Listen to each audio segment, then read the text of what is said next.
Ajaklah, suruhlah manusia melakukan kebaikan yang ma'ruf.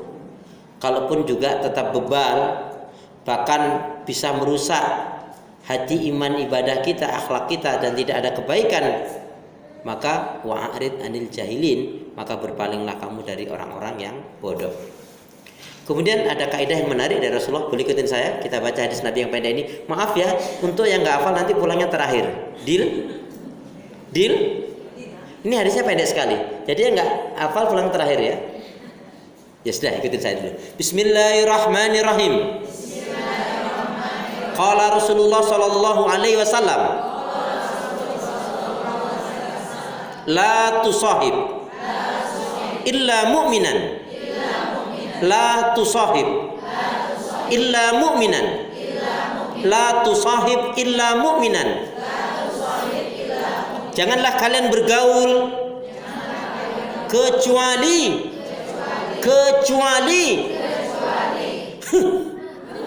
dengan seorang mukmin. Ya, saya Arabnya, ibu Indonesianya. Ya, coba. La tusahib illa mu'minan. Saya Arabnya, ibu Indonesianya, dan sebaliknya. Janganlah kalian bergaul kecuali dengan seorang mukmin. Ya sudah, kelihatan bukan orang Arab. La tusahib illa mu'minan. Janganlah kalian bersahabat, bergaul kecuali dengan seorang mukmin. Bu, bahasa saya gini, lebih baik kita punya 1000 teman yang semuanya baik, solih-solihah, daripada satu teman jahat lagi. Ya, lebih baik kita punya 1000 teman yang semuanya baik, solih-solihah, daripada satu teman jahat lagi. Nauzubillah min. Sikap kita, kalau ada yang menyakiti kita, menjengkelkan kita, tahu karakternya nggak baik, kita di situ mau bergaul atau mau berdakwah. Kalau mau bergaul, tunggu saja kehancuran kita. Tadi Rasul mengatakan, janganlah kalian bersahabat bergaul kecuali dengan seorang mukmin. Nah, ibu, kalau kita mau berdakwah, insya Allah kita kuat. Karena kita, senjata yang paling baik adalah mengajak pada kebaikan, mencegah dari yang mungkar. Kalau ibu orang yang baik, maka orang juga mengenal baik, maka sungkan. Orang lain datang, jangan ajak-ajak dia orangnya baik. Nanti malah kita terganggu ini. Saya contohkan, ibu adalah wanita yang muslimah solihah, baik, membawa kebaikan. Contohnya, ketika teman-teman ibu lagi ngobrol, ngerumpi, ngegosip, karena ibu orang baik, membawa kebaikan. Ketika ibu datang, apa teman-teman ibu? Ada dia. Maka dengan kedatangan ibu itu, setidak-tidaknya terhentilah ngerumpinya pada saat itu. Berarti ibu orang yang baik, membawa kebaikan. Setidak-tidaknya terhenti kemaksiatan pada saat itu. Ya enggak? Itu namanya wanita yang solihah, tetapi tidak untuk dirinya sendiri, juga untuk yang lain. Baik, membawa kebaikan. Tapi sebaliknya, teman ibu lagi gibah, lagi rumpi, lagi ngegosip, terus ibu datang, kamu sih nggak dari tadi, katanya gitu. Kenapa teman-teman ibu kok bilang gitu? Karena ibu biangnya. Nauzubillah min. Ini musibah banget. Itu berarti kita bukan orang yang baik. Ya. Kalau kita tahu karakter orang, kira-kira kita mau ngerubah atau enggak? Kalau kita berusaha, ya nggak yakin bisa ngerubah, doain saja. Kita sihelu aja, jaga jarak, itu lebih baik daripada mengotori hati kita, pikiran kita. Kalau hati kita, pikiran kita kotor, jadi rusak kita. Nah, di antara pikiran kita ini menjadi rusak gara-gara tadi itu kita ngeliat orang yang nggak baik, kita juga akhirnya jengkel, terus kita nebarkan yang nggak lain ke yang lainnya. Maka maaf Bu, mulai hari ini ibu-ibu tidak boleh lagi mengkonsumsi mie. Karena mengkonsumsi mie itu selain tidak baik, merusak, bahkan berdosa. Ya. Tahu yang saya maksudkan mengkonsumsi mie? Jadi maksud saya, mulai hari ini di antara ibu tidak boleh lagi mikirin suami orang. Ya. Nah. 2, tidak boleh misahin rumah tangga orang. Ya, itu malah pelakor kan? Ngeri kan? Ya. 3, tidak boleh minta cerai. 4, tidak boleh mindahin barang-barang orang.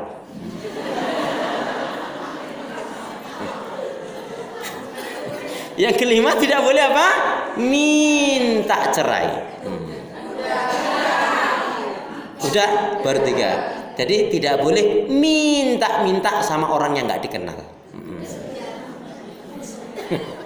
Udah, itu rumor saja Bu ya. Jadi Bu, itu saja sikap kita. Apa kata Rasulullah? Al-mar'u ala dini khalilihi. Seseorang itu baik tidaknya perhatikan dengan siapa temannya. Nah, kalau kita nggak yakin bisa merubah, jangan masuk di area itu. Nggak, kita jaga jarak saja. Tapi kalau kita yakin bisa merubah, mudah-mudahan, insya Allah. Baik gitu ya jawabannya. Jadi ya sikap kita sabar, mendoakan. Kalau kita ikut emosi, kita tergolong orang yang bodoh ternyata. Ya. Nah Ibu tadi gimana? Fitnah itu sebetulnya kembali kepada kita. Maka sebetulnya ketika kita kuliah kan kita pernah belajar materi psikologi ya, yaitu mengolah amarah. Kalau yang pernah kuliah itu belajar psikologi, ada materi mengolah amarah. Maaf ya, Ibu siapa nama? Bu Ike. Ini contoh ya, ini pelajaran mengolah amarah. Ada orang yang bilang ke Ibu Ike, Ibu Ike ini sombong, pelit kamu, kuper kamu. Itu kalau Ibu sikapi dengan emosi, lu yang parah malah gitu. Jadi Ibu kepancing emosi, buang energi, Ibu juga jadi buruk. Tapi namanya mengolah amarah, teman Ibu mengatakan Ibu ini egois, Ibu ini pelit, Ibu ini kuper, terima saja dengan santai. Makasih ya Jeng ya nasihatnya. Koreksi kita. Aku nggak seperti yang dia katakan kok. Aku nggak kuper kok. Atau kan ternyata kita kurang gaul. Oh selama ini mungkin dalam pandangan orang aku ini alhamdulillah nasihatnya dia. Oh aku akan bergaul dengan teman-teman baik. Kalau selama ini ada orang mengatakan kita pelit, walaupun kita tidak pelit, alhamdulillah aku nggak pelit kok. Kalau kita ternyata masih punya sifat pelit, alhamdulillah ini nasihat bagi saya. Mulai hari ini saya mau jadi orang yang dermawan.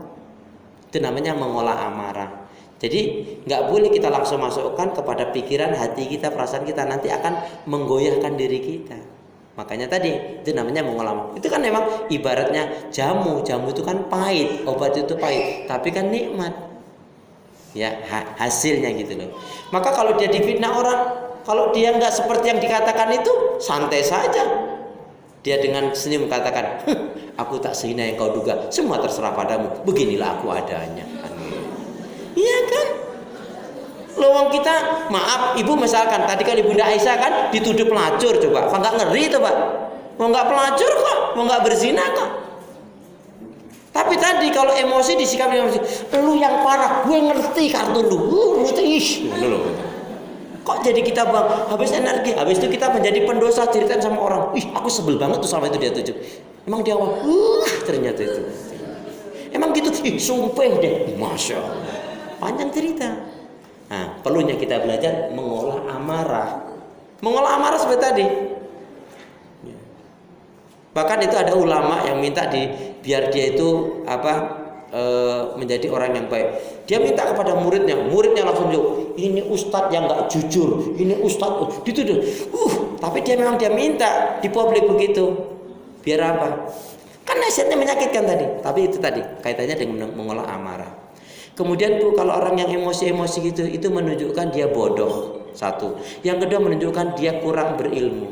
Yang ketiga maaf ya, dia jarang berzikir. Coba aku nak tanya, ibu-ibu satu hari satu malam mampu berzikir berapa ribu kali? Halo? Nggak dihitung? Nggak dihitung? Maksudnya nggak dihitung itu saking buahnya atau saking sedikitnya? Karena zikir itu kan meredam amarah, menjadikan sabar, membuang kemunafikan, mencerahkan wajah, tidak berpikir yang buruk.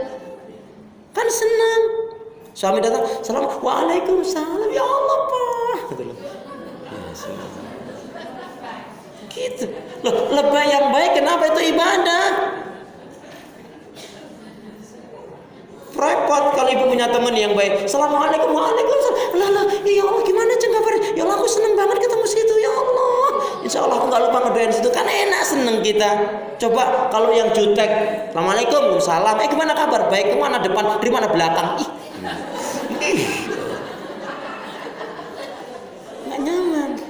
Jangan ikutin arus yang tidak baik. Dia memfitnah kita, nanti capek sendiri. Kalau ada yang tanya, Ceng kok ada berita gini, kamu percaya sama dia atau sama aku? Kalau kamu percaya dengan dia, hati-hati, setan merusak hatimu. Insya Allah aku nggak seperti itu. Santai kan kita? Kok kamu santai banget? Lo mau diapain? Mau diculek matanya apa? Gitu ya.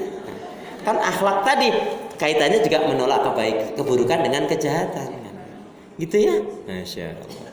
Makanya setelah hari ini ibu tunjukkan ibu adalah wanita-wanita yang solihah, berakhlak mulia. Gitu kalau ketemu assalamualaikum. Waalaikumsalam. Baik Bu ya. Cukup? Baik, sebelum ditutup saya berikan kenang-kenangan doa. Ini doanya orang yang berilmu, doanya orang yang solih, doanya orang yang ahli ibadah, doanya orang yang mendambakan keselamatan, kebahagiaan dunia dan akhirat. Insya Allah Bu, kalau kita sering doa ini, hidup kita berubah menjadi lebih baik, dan insya Allah surga dekat bagi diri kita. Amin. Baik, ikutin saya. Bismillahirrahmanirrahim. Ya Allah ya Arhamar Rahimin, berilah aku hati yang bersih, pikiran yang jernih, lidah lisan yang selalu jujur, akhlak yang mulia, hidup dan mati dalam ketaatan, keimanan, ibadah, sabar dan syukur. Lebih semangat. Ya Allah ya